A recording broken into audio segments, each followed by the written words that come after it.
여러분들 기도해 주신 덕분에 선교지에서 신학교 강의 잘하고 돌아왔습니다.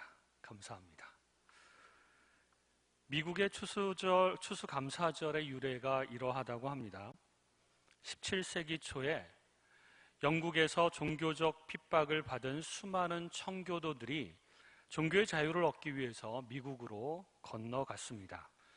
그들은 미국의 플리머스라고 하는 지역에 도착을 했고, 그들 중에 절반은 추위와 배고픔과 미국 인디언들의 공격으로 죽었다고 합니다.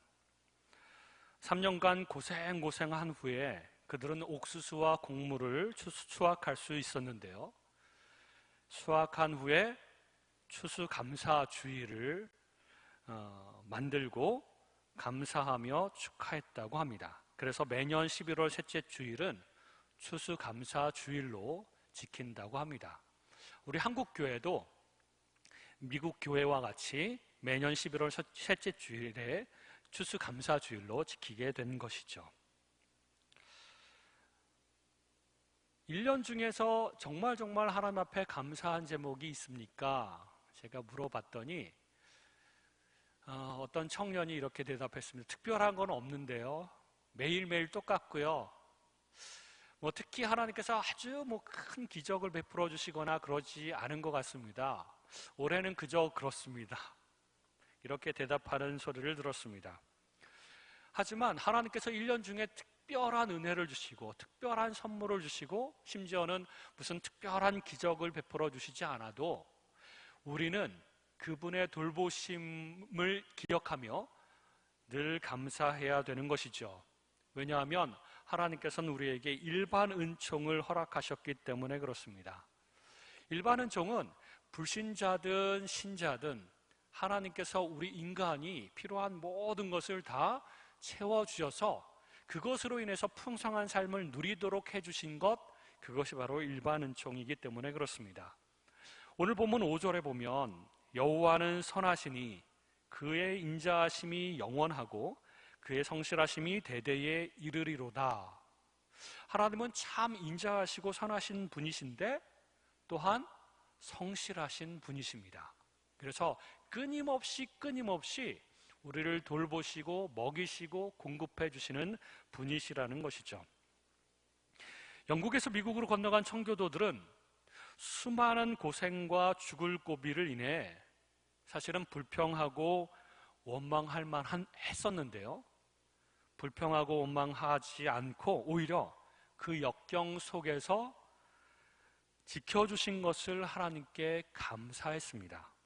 뿐만 아니라 그들을 괴롭혔던 인디언들까지도 초청해서 함께 음식을 나누며 평화로운 관계를 맺을 수 있었다고 하죠. 인디언들에 대한 적개심을 가지고 복수를 한 것이 아니라 신앙의 자유를 얻고 새로운 땅에 살게 된 것만으로도 너무 감사했으며 이미 그 땅에 살고 있는 인디안들과 평화롭게 살기를 원했기 때문에 다 함께 모여서 축하 파티를 한 것입니다. 그리고 감사 예배를 드린 것이죠. 어렵게 살고비를 다 넘어갔지만 추수하여서 곡물을 수확한 것은 하나님의 은혜였다 라고 생각하고 하나님께 감사했다는 것입니다. 그러므로 우리 그리스도인들도 일반 은총을 내려주신 하나님께 매일매일 감사드리며 살아가야 되는 것이죠. 제가 오래전에 이런 생각을 해봤습니다. 그 필리핀에서 선교 사역을 할 때 이제 물이 굉장히 석회질이 섞여서 못 먹는 물이었습니다. 그래서 정수하는 회사들이 굉장히 많았어요. 되게 작은 회사들이었는데 이제 큰 물통 하나에 500원 이런 식으로 이제 팔고, 또 슈퍼마켓 가면은 또 페트병으로 이렇게 물 팔지 않습니까? 그래서 가격을 매기죠. 그 가격이 얼마일까? 물의 가격은 얼마일까? 생각해 보니까 그 생수병에 담긴 가격은 물의 가격은 아니었습니다.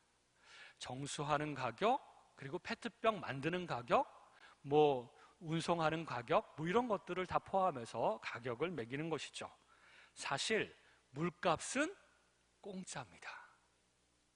그 사람들이 물을 우리한테 팔아먹기 위해서 물값을 매기는 것이 아니라 그 부대 비용들을 매기는 것이죠. 사실은 물값은 공짜이고 그 물은 하나님께서 우리에게 공짜로 주신 선물입니다. 그래서 제가 또 다른 생각을 해봤습니다. 하나님께서 물값을 우리에게 내라고 하시면 얼마나 내야 될까? 대충 또 계산을 해봤습니다. 우리가 평생 먹을 물값 1리터짜리 페트병에 있는 가격을 계산해가지고 이렇게 계산해봤더니 와, 굉장히 비싼 가격이더라고요. 1억이 넘는 가격이 될 수도 있습니다.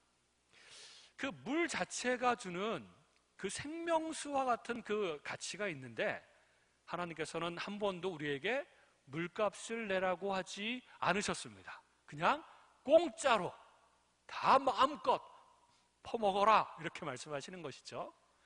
만약에 우리에게 물값을 내라 한 사람 한 사람에게 말씀하셨다면 그 물값을 낼 수 있는 사람은 그렇게 많지 않을 겁니다.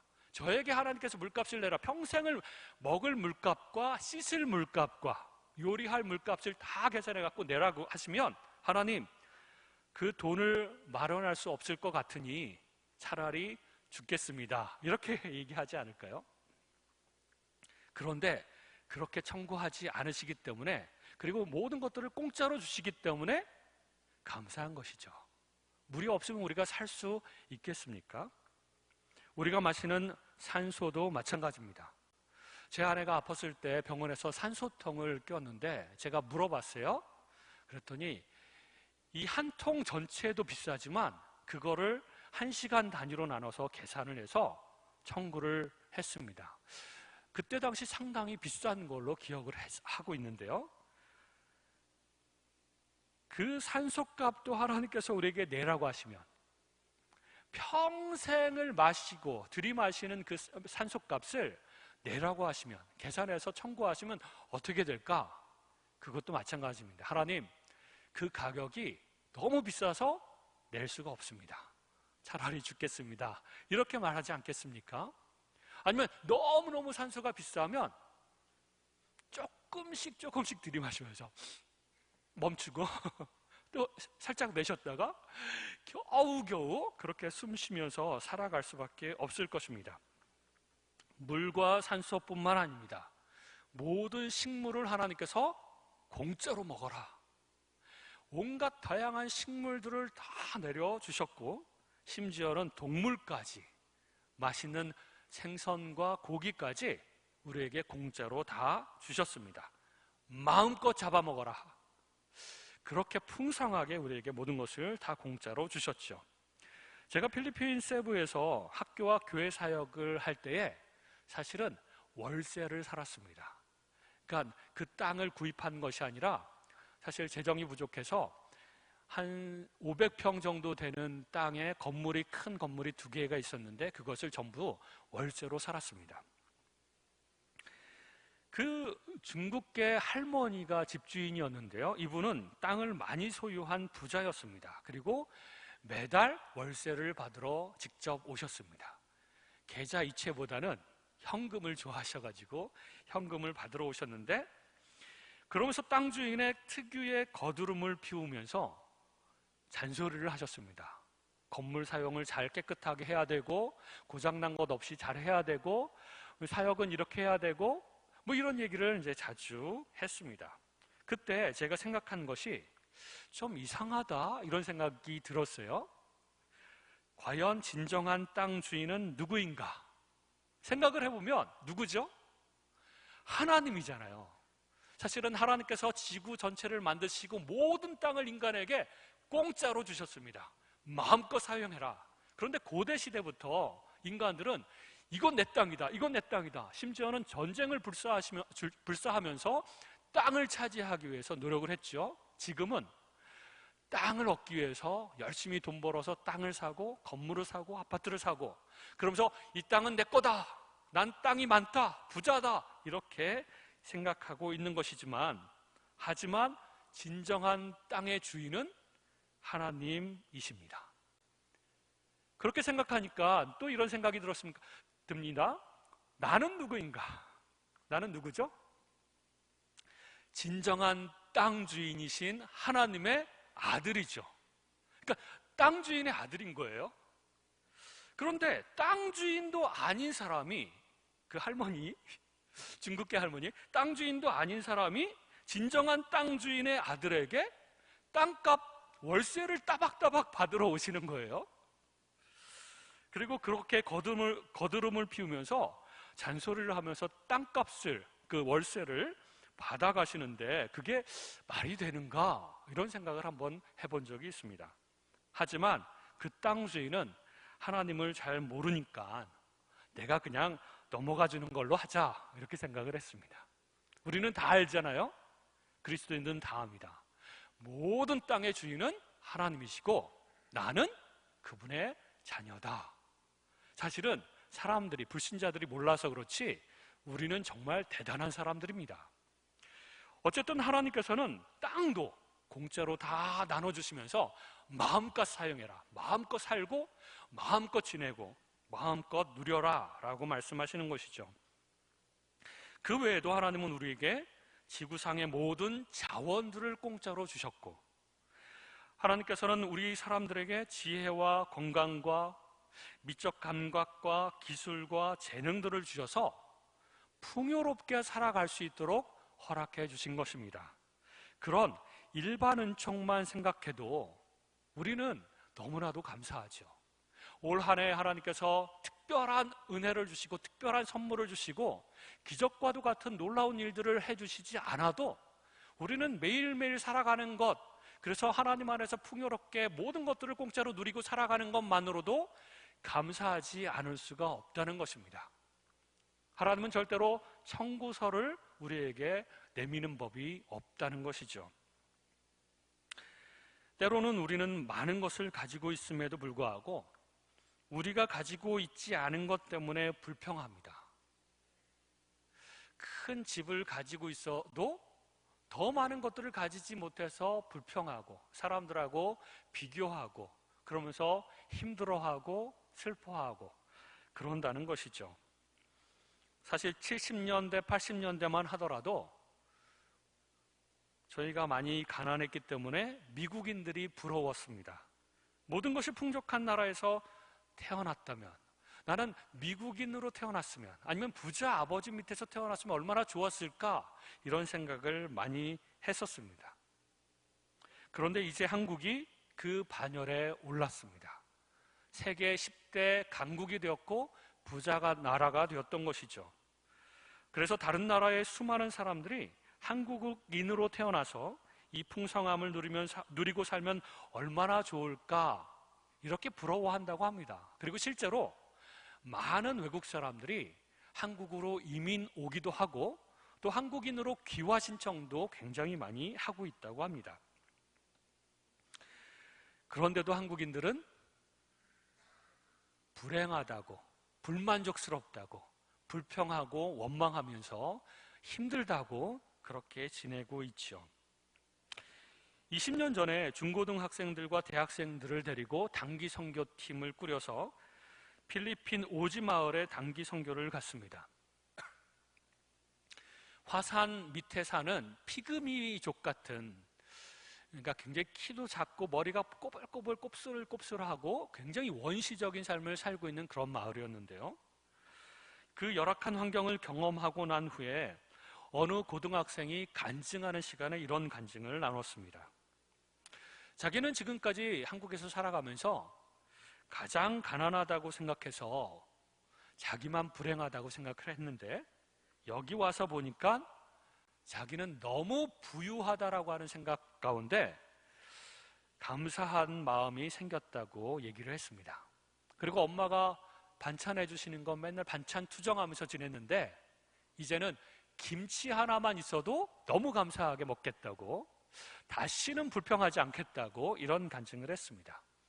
사실 그 피그미족들이 먹는 음식들 저희가 돈을 조금 줘서 준비를 시키긴 했는데 맛도 없고 정말 형편없는 음식이었고, 삶을 살아가는 집들도 그냥 초가집 같은 이상한 움막집을 짓고 살고 몸에도 옷을 잘 안 입고, 그래서 저희가 좀 민망할 정도로 그렇게 살아가는 부족이었습니다.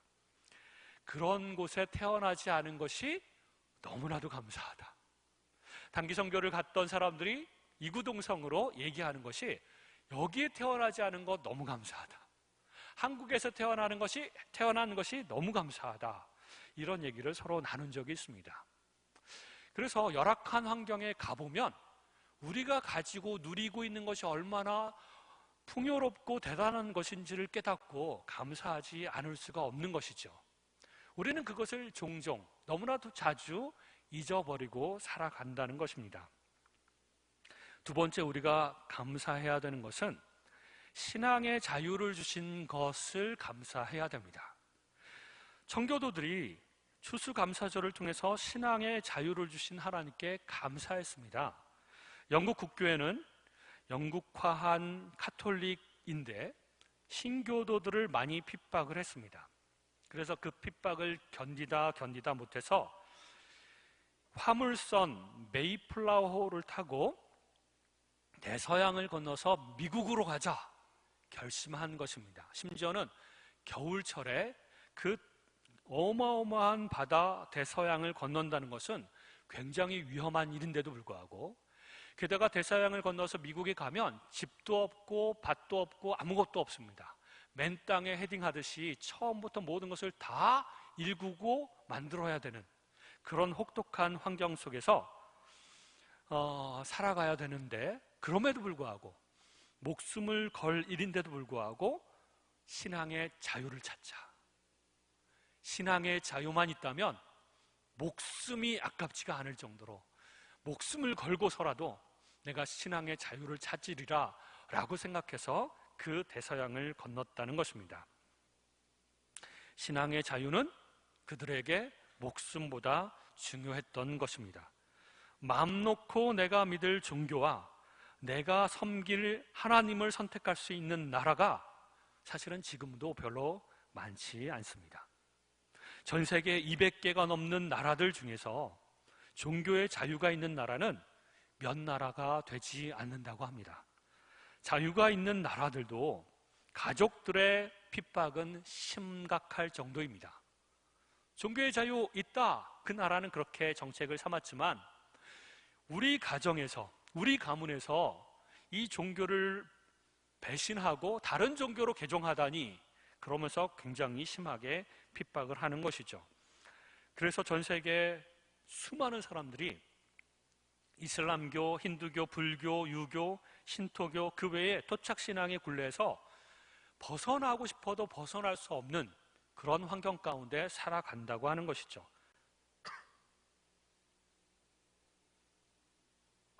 제가 이번에 2주 동안 다녀온 선교 사역을 했던 우즈베키스탄은 중앙아시아의 5개 나라 중에 하나인데 인구는 3,700만 정도의 인구를 가지고 있는데요, 대부분 이슬람교를 믿습니다. 우즈벡 전체에 우즈벡 사람으로서 기독교인인 사람들이 몇 명이나 될까요? 3,700만 명 중에서 겨우 5,000명 정도 있다고 합니다. 그리고 그 중에서 정말 구원의 확신이 있는 온전한 신앙을 가지고 있는 사람은 3,000명 정도밖에 없다고 합니다. 그 나라에서는 기독교로 개종하게 되면 지금도 집안의 수치라고 하면서 매질을 당하고 남녀 상관없이 성인인데도 불구하고 벌거벗겨서 쫓겨나고, 한국의 학교에서는 왕따를 당하기 일쑤이며 사회적으로도 직장을 잃고 해고당한다고 합니다. 그래서 지금도 기독교인 것을 숨기고 몰래 믿는 사람들이 많습니다. 게다가 소련 연방의 공산 국가였기 때문에 경찰들보다는 KGB 같은 정보국이 감시를 심하게 하고 굉장히 무섭게 사람들을 다룬다고 합니다. 사실 지난 주일에 고려인 교회에 가서 예배를 드리고 설교를 했습니다. 근데 고려인 교회 중에서 인가받은 교회가 몇 개 되지 않는데 인가받지 못한 5개의 교회가 그 교회 건물을 빌려서 예배를 드립니다. 그 교회 건물을 가지고 있는 성도들은 아침에 9시, 11시 뭐 그렇게 예배를 드리고, 나머지 외부에서 온 교회 건물 인가받지 않은 그런 교회들은 그 교회를 빌어서 1시부터 7시까지 순차적으로 예배를 드리고 나갑니다. 그러면 그 다음 교회가 와서 또 예배를 드리고 나가는 것이죠. 고려인교회 목사님이 저한테 이야기를 했습니다. 그 교회 앞에 CCTV가 하나 있는데요, 그 CCTV를 이제 갈 때 사진이 다 찍힌다고 합니다. 녹화가 되는 것이죠. 그리고 정보국에서 감시를 한다고 합니다. 그래서 고개를 푹 숙이고 들어가라고 이야기했습니다. 새로운 얼굴의 외국인이 사진 찍히면 과연 누구인가 또 조사를 하기 시작한다는 것이죠. 그래서 그 다음부터는 우즈벡으로 입국할 수 없게 될 수도 있다고 이야기를 했습니다. 그래서 마치 비밀 작전을 하듯이 얼굴을 싹 가리고 누가 보나 안 보나 쫙 보면서 재빨리 싹 들어갔습니다. 그리고 안도의 숨을 쉬고 그 다음에 예배를 드리고 설교를 했습니다. 긴장되는 그런 순간이었는데, 우리나라가 무슨 그런 위험이나 그런 긴장감 가지고 교회에 나오는 사람들이 있습니까? 마음껏 교회를 들락날락하고 마음껏 큰 소리로 찬양하고 마음껏 기도하고 마음껏 성경 공부하고 마음껏 신앙생활을 할 수 있지 않습니까? 제가 2주 동안 강의를 한 신학교도 비인가 신학교이고 몰래 장소를 구해서 신학교육을 진행하고 있습니다. 그리고 정식 교수들도 없습니다. 목회자들도 많지 않은데 그 목회자들도 박사학위를 가지거나 교수로서 신학교에서 가르칠 수 있는 사람이 없기 때문에 한국에서 목사님들이 한 달에 한 번씩 일주일 동안 들어가서 강의를 하는 것입니다. 대부분의 성도들은 가난하고 비밀스럽게 모이고, 그래서 그들의 헌금으로는 목사 사례비를 줄 수가 없기 때문에 목회자들은 더욱더 가난하다고 합니다. 그래서 목회를 하면서도 여전히 주중에는 생계를 위해서 직업을 가지고 생활을 하고 있는 것이죠. 그 사람들은 마음 놓고 찬양하고 마음 놓고 성경 공부를 하며 마음 놓고 큰 소리로 기도하고 마음 놓고 전도하는 것이 소망이라고 합니다. 우리는 마음 놓고 하지 않습니까?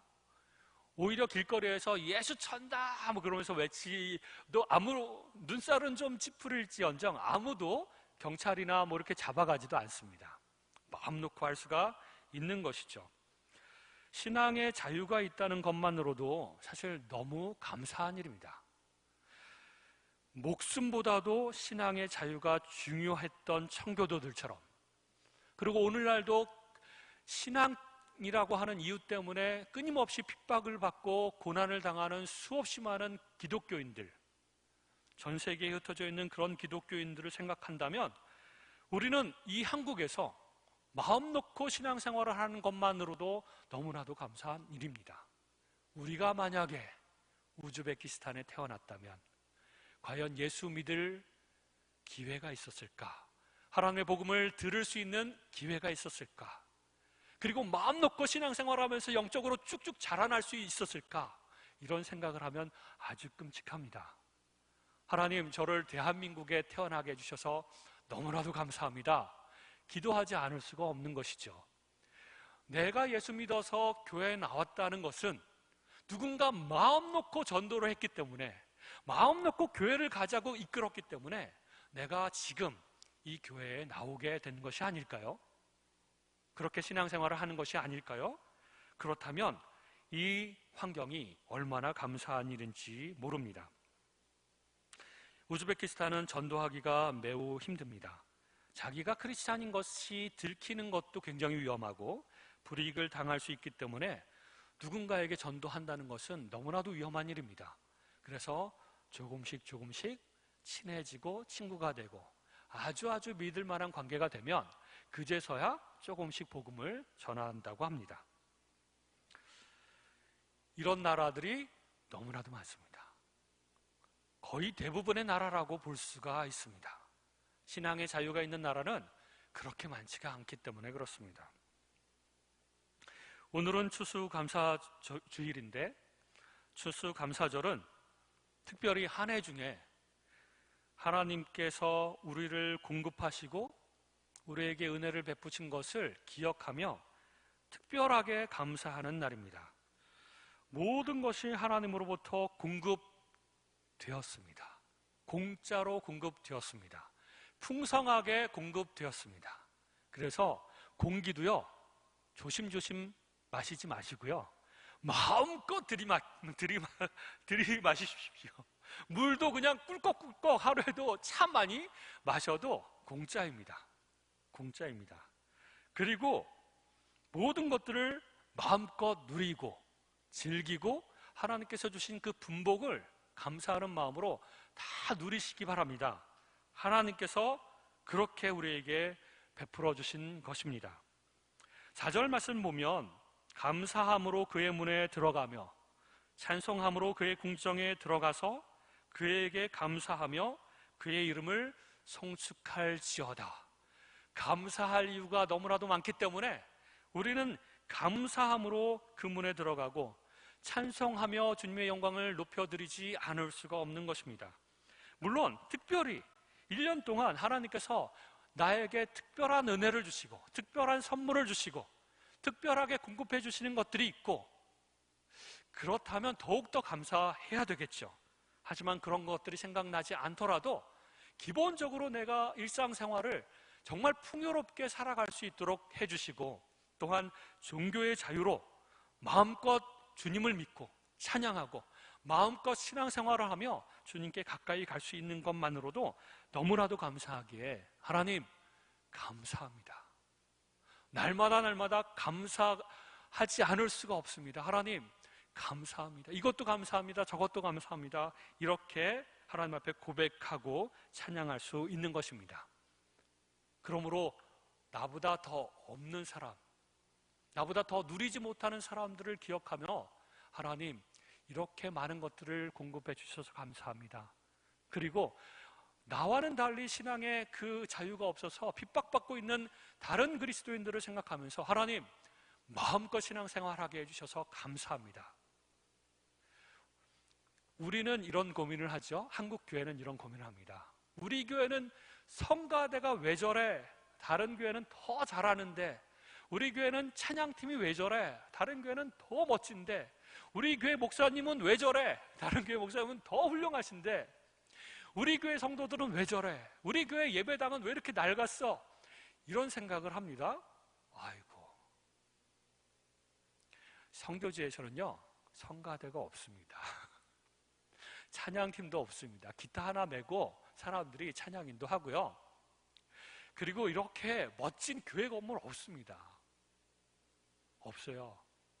그냥 작은 건물에서 이렇게 예배를 드리고 또 건물을 또 옮겨가면서 예배를 드리고 신앙생활을 합니다. 좋은 목사님? 없습니다. 신학도 겨우 학부, 대학교 4학년 수준의 어떤 신학을 하거나 아니면 1년 과정을 하고 목회하는 사람들이 대부분입니다. 그래서 MDB 과정의 그 신학 목회학 석사 과정을 하기 위해서 저희들이 이제 가서 가르치는 것인데 그것만 가르쳐도 너무너무 감사하고 그런 사람들입니다. 훌륭한 목사님, 영적으로 훌륭하거나 겸손한 분들은 많이 있습니다. 하지만 제대로 훈련받고 교육을 받은 목사님들이 많지 않습니다.